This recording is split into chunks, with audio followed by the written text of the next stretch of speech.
नमस्कार भक्तों, आपका स्वागत है राधा वॉयस चैनल पर। आज हम लेकर आए हैं एक ऐसी रहस्यमयी कथा जो आपको जीवन और मृत्यु दोनों का अर्थ समझा देगी। कहा गया है, जो जन्मा है उसे एक दिन मरना है।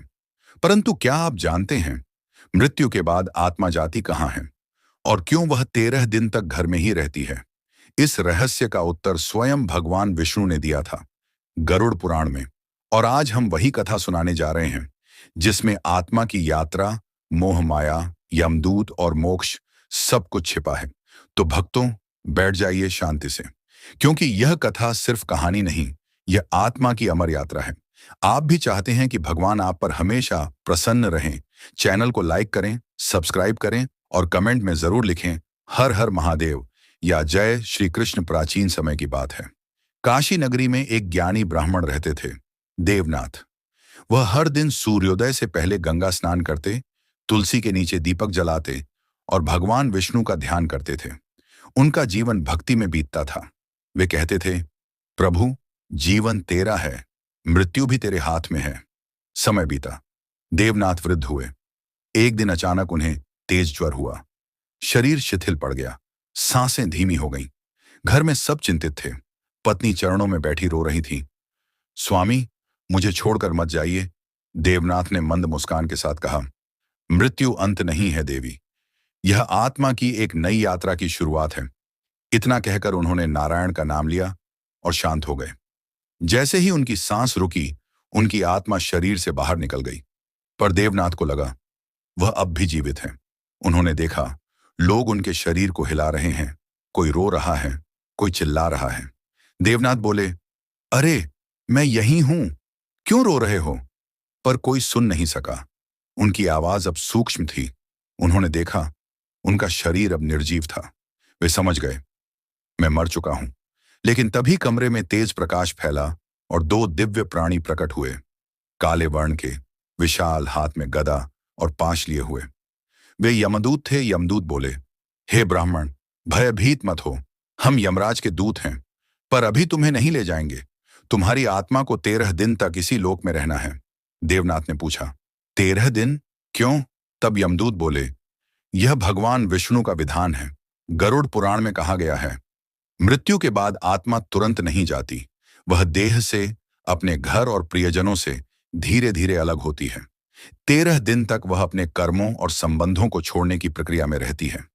पहले दिन आत्मा अपने शरीर के पास ही रहती है। वह देखती है कि कैसे उसे स्नान कराया जा रहा है, कैसे गंगा जल से शुद्ध किया जा रहा है। जब अग्नि दी जाती है तो आत्मा उस अग्नि की गर्मी को महसूस करती है। गरुड़ पुराण कहता है, अग्नि देह को जलाती है पर आत्मा को शुद्ध करती है। देवनाथ ने देखा, उनका पुत्र अग्नि दे रहा है, पत्नी विलाप कर रही है। उनके भीतर पीड़ा थी पर साथ ही शांति भी थी। अगले 7 दिन आत्मा अपने घर के चारों ओर रहती है, कभी बच्चों के पास, कभी तुलसी के पास। वह सबको पुकारती है, मैं यहीं हूं, पर कोई नहीं सुनता। गरुड़ पुराण में लिखा है, आत्मा उस स्थान पर जाती है जहां उसने सबसे अधिक प्रेम या आसक्ति रखी हो।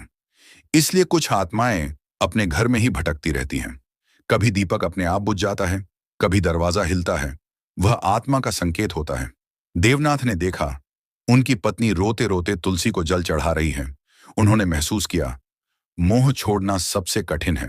8वें दिन से आत्मा को अपने कर्मों की झलक दिखने लगती है।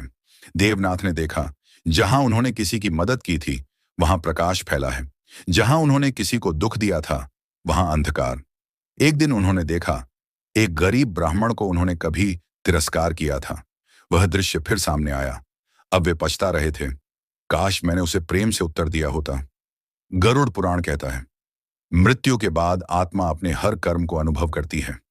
वह कर्म ही उसका मार्ग बनता है। देवनाथ ने अब समझा, सच्चा धन दान और करुणा है। 13वें दिन सुबह घर में हवन हुआ। पंडित ने पिंड दान कराया। देवनाथ की आत्मा पास खड़ी सब देख रही थी। जैसे ही उनके पुत्र ने जल अर्पित किया, आसमान में एक प्रकाश स्तंभ प्रकट हुआ। उसी समय यमदूत पुनः आए। उन्होंने कहा, हे आत्मा, अब तेरा पृथ्वी से बंधन समाप्त हो चुका है। चलो, यमलोक की यात्रा करनी है। देवनाथ ने अपने परिवार की ओर देखा। सब रो रहे थे पर उनके मन में शांति थी। उन्होंने कहा, अब मैं जा रहा हूं, पर जब जब तुम हरि का नाम लोगे मैं तुम्हारे पास रहूंगा। और फिर वह प्रकाश में विलीन हो गए। यमदूतों ने आत्मा को लेकर आकाश मार्ग से यात्रा शुरू की।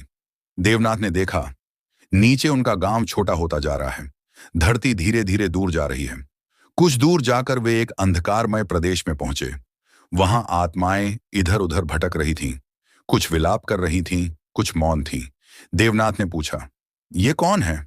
यमदूत बोले, ये वे आत्माएं हैं जिन्होंने अपने जीवन में धर्म नहीं किया। ये भटक रही हैं क्योंकि इनके कर्म अधूरे हैं। थोड़ी देर में वे एक विशाल द्वार पर पहुंचे। वहां लिखा था, धर्मलोक, यमराज का न्यायालय। अंदर यमराज सिंहासन पर बैठे थे। उनके पास चित्रगुप्त खड़े थे, हाथ में एक ग्रंथ लिए हुए। यमराज बोले, देवनाथ, स्वागत है। तुम्हारे कर्मों का लेखा प्रस्तुत करो, चित्रगुप्त। चित्रगुप्त ने कहा, इस ब्राह्मण ने अपने जीवन में भक्ति की, दान दिया, सत्य बोला, परंतु कभी कभी अहंकार भी किया। यमराज मुस्कुराए, अच्छे कर्मों का फल तुझे मिलेगा, पर अहंकार को त्याग कर ही तू विष्णु लोक जा सकेगा। देवनाथ ने नतमस्तक होकर कहा, प्रभु, मुझे भक्ति का मार्ग दिखाइए। उसी समय आकाश में एक दिव्य प्रकाश प्रकट हुआ। वह थे भगवान विष्णु और उनके वाहन गरुड़ उनके साथ थे। गरुड़ ने पूछा, प्रभु बताइए, यह आत्मा मृत्यु के बाद 13 दिन तक घर में क्यों रहती है? भगवान विष्णु बोले, गरुड़, जब मनुष्य मरता है तो उसकी आत्मा तुरंत मुक्त नहीं होती। वह देह, परिवार और कर्म से जुड़ी रहती है। 13 दिन वह अपनी आसक्तियों से अलग होती है। यही संक्रमण काल है। पहले दिन देह से अलगाव, अगले 7 दिन मोह से मुक्ति, फिर 5 दिन कर्मों का दर्शन। 13वें दिन जब पिंडदान होता है तब आत्मा को यमलोक जाने का अधिकार मिलता है। गरुड़ ने पूछा, और जो लोग पिंडदान नहीं करते? भगवान विष्णु बोले, उनकी आत्माएं भटकती रहती हैं, इसलिए श्राद्ध, तर्पण और हवन करना जरूरी है। यह आत्मा को शांति देता है। यमराज ने देवनाथ को नमस्कार किया और कहा, हे ब्राह्मण, तूने धर्म का पालन किया है। अब तुझे मोक्ष नहीं बल्कि एक और जन्म दिया जाएगा, ताकि तू औरों को सत्य का ज्ञान दे सके। और इस प्रकार देवनाथ की आत्मा पुनः धरती पर जन्म लेने चली गई, एक साधु के रूप में जो लोगों को सिखाता था। मृत्यु अंत नहीं, आत्मा की यात्रा का एक पड़ाव है। भक्तों, गरुड़ पुराण हमें यह सिखाता है कि मृत्यु कोई भय नहीं बल्कि अवसर है अपने कर्मों का फल पाने का और आत्मा को शुद्ध करने का।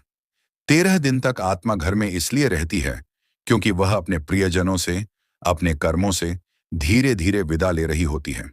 इसलिए जब किसी की मृत्यु हो तो आंसू नहीं बल्कि प्रार्थना करें, नाम स्मरण करें। हरि नाम ही आत्मा का सच्चा साथी है। अगर यह कथा आपको आत्मा और मृत्यु के रहस्य को समझने में मदद करे तो वीडियो को लाइक करें, चैनल को सब्सक्राइब करें और कमेंट में लिखें, हर आत्मा को शांति मिले।